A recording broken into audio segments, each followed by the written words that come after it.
Hello everyone, today we will talk about how to fix or how to solve the problem of Autoclose on the application of Google Wallet. You will click on settings.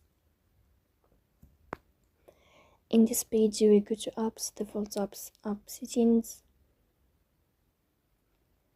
On above we will search about wallet app or Google Wallet.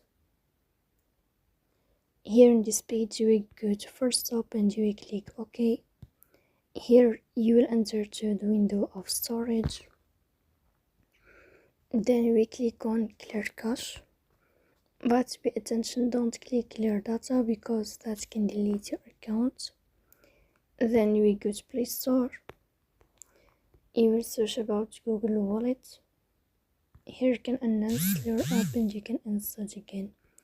So please don't forget to support us by like and subscribe. See you next time.